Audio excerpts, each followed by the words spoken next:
જો તમારે કંઈ હેલ્ધી પણ ખાવું છે ને ટેસ્ટી પણ ખાવું છે ને એ પણ તળિયા વગરનું એટલે કે તેલ વગરનું ઝીરો ઓઇલમાં આ રેસીપી એકદમ હેલ્ધી અને ટેસ્ટી તૈયાર થાય છે. તો ચાલો આજે આપણે બનાવીએ એકદમ હેલ્ધી ને એકદમ ક્વિકલી અપ્પે રેસીપી.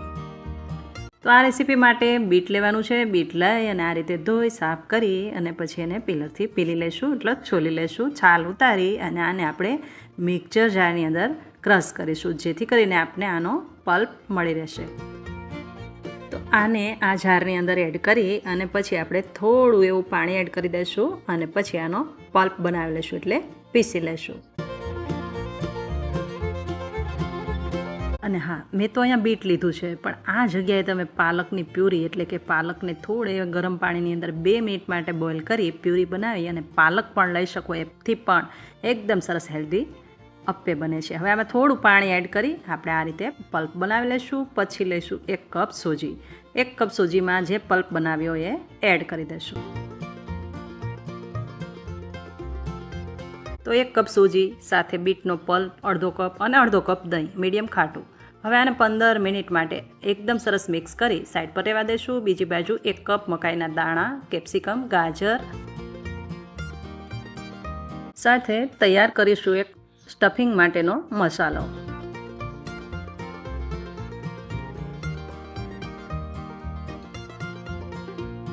બોઇલેડ મકાઈના દાણા, કેપ્સિકમ, ગાજર, સ્પાઇસીસ માટે સ્પાઇસી મરચી, ચીઝ, મોઝેરેલા ચીઝ છે, ચીલી ફ્લેક્સ, મિક્સ હર્બ, સ્વાદ પ્રમાણે મીઠું, લીલા ધાણા મિક્સ કરી લઈશું.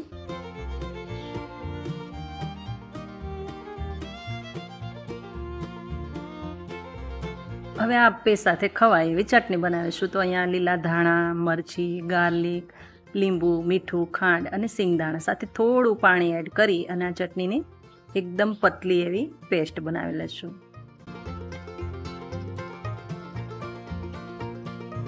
અને હા, આ ચટણી પીસો ને ત્યારે જો હોય ને તો શેકેલા જીરાનો પાવડર ચોક્કસથી એડ કરો જેથી કરીને એકદમ ટેસ્ટ ખૂબ જ સરસ આવે છે. આ રીતે હવે પાણી એડ કરી અને આને આપણે પીસી લઈશું.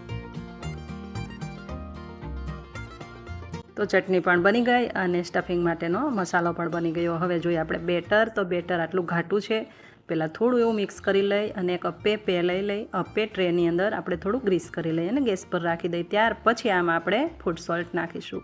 તો આ રીતે પહેલાં મિક્સ કરી લેવું કારણ કે ઘાટું છે. થોડું પાણી પણ મેં એડ કર્યું હતું. આ રીતે હવે અપ્પે પે ગ્રીસ કરી લઈશું. ઉપરથી અડધી ચમચી આ બેટરની અંદર ફૂડ સોલ્ટ એડ કરું છું. એના પર થોડું એવું પાણી એડ કરી જોઈએ એટલું, ના બહુ થિકનેસમાં ના બહુ પતલું. આ રીતે આપણે બેટર બનાવી લઈશું અને પછી શું, અપ્પે ટ્રે પણ તૈયાર હતી. ગરમ પેનની અંદર આપણે અપ્પે ટ્રેની અંદર આ રીતે 1 ચમચી બેટર નાખી અને બધી બાજુ સ્પ્રેડ કરી દઈશું. એક પણ બનાવી લઈશું. સ્ટફિંગ ભરી અને પછી ઉપરથી પાછું બીજું બેટર રેડી દઈશું જેથી કરીને ઉપરથી એકદમ સરસ ઢકાઈ જાય.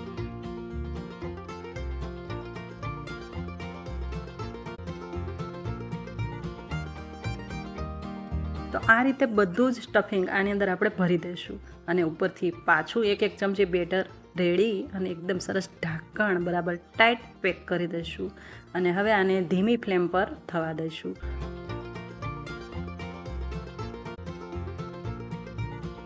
તો 5-10 સેકન્ડ થાળી ઢાંકી ત્યાર પછી યાદ આવ્યું કે તલ સ્પ્રેડ કરવાના બાકી છે.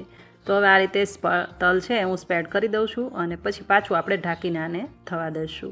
આવી જ રીતે એકદમ ધીમી ફ્લેમ પર મેં આને 10 કે 12 મિનિટ માટે શેક્યા છે.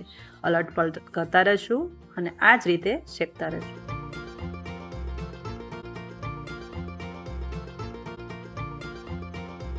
રોજ તળેલું ખાઈને કંટાળીને પછી થયું કે આજ તો અપ્પે જ બનાવું અને અપ્પે પણ એવા બનાવું કે કંઈક પિઝાનો પણ ટેસ્ટ આવે અને હેલ્ધી પણ હોય. તો આજે આ અપ્પેની રેસીપી શેર કરી છે.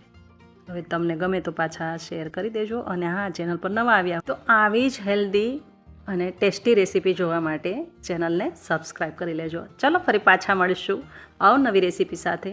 ત્યાં સુધી આવજો. Thank you for watching.